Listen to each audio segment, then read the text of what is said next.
Hello guys, तुमचं स्वागत करूया व्लॉगच्या सेकंड पार्ट मध्ये. गावात एंट्री करताच मला इतकं मोठं असं फणसाचं झाड बघायला मिळालं. दहिवली गाव हे माझ्यासाठी नेहमी स्पेशल आहे, पण ते बदलापूर मधलं, कारण ते माझ्या मामाचं गाव आहे, जिथे मी घरातल्यांचीच नाही तर गावातल्यांची पण लाडकी आहे. पण आज मी आली आहे चिपळूण मधल्या दहिवलीमध्ये. हे आहेत नितीन खाडे आणि ते घेऊन आलेत मला त्यांचं गाव आणि घर दाखवायला. घरासमोर सुंदर आणि मोकळं असं अंगण आहे.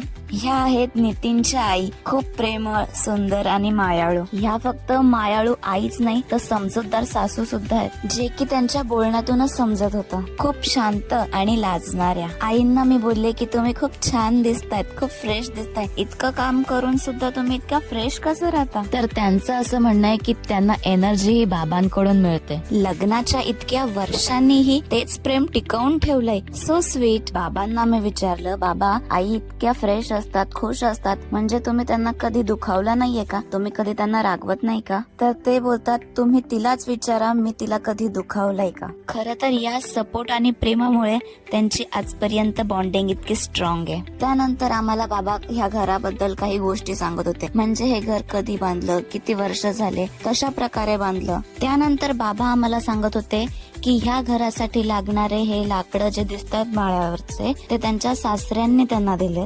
सासऱ्यांची खऱ्या मनाने तारीफ करणारे पहिल्यांदाच जावई बघितले मी. लेकीच्या संसारासाठी त्यांनी जे केलंय ते त्यांचं कर्तव्य होतं, पण हे बाबा त्या गोष्टीची जाण ठेवून आणि त्या गोष्टीचा उल्लेख करतात.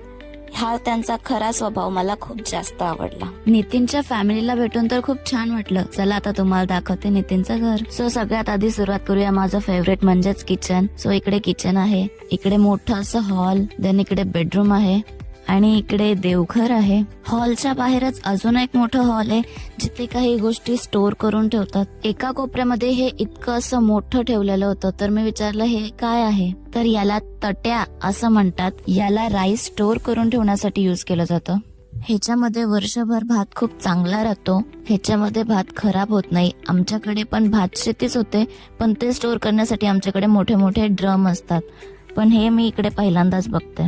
ज्या प्रकारे टोपली सूप बनवलं जातं, त्याच प्रकारे हा तट्या बनवला जातो आणि हा तट्या बाबांनीच बनवलाय. मुंबईमध्ये प्रत्येक गोष्ट इतकी इझिली मिळूनही काही लोकांना गावच का आवडतं हे मला प्रत्यक्ष गावाला आल्यावर कळलं. हा सूप देखील बाबांनीच बनवलाय. जसं माझ्या दैवलीत मला खूप प्रेम भेटतं, तसंच या दैवलीमध्ये सुद्धा मला खूप मायाळू माणसं मिळाले. कडचं मोकळं आणि फ्रेश वातावरण बघून तर खूप भारी वाटत होतं. त्यासोबतच केळीची झाडं, आंब्याचे झाड आणि फणसाचे झाड तर खूप बघायला मिळाले, पण हे झाड मी पहिल्यांदाच बघितलं, जे की